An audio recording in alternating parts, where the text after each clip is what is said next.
దృఢ నిశ్చయం చేసుకున్నాడు. ఏది ఆయన నిశ్చయం, ఏంది ఆయన డెసిషన్ చూడండి. ధర్మశాస్త్రము పరిశోధించి నంబర్ 1, ఆ తర్వాత దాని చొప్పున నడుచుకొనుట, అది ఎంతో ఇంపార్టెంట్.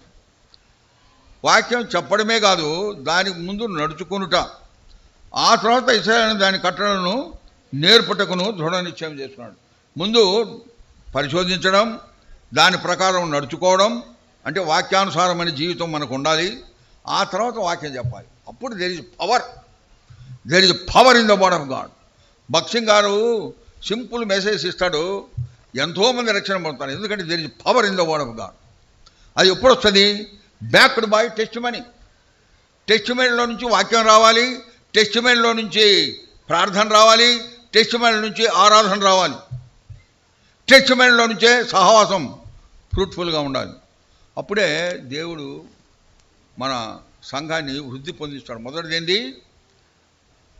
ఆత్మీయ పోషణ, spiritual nourishment of the church.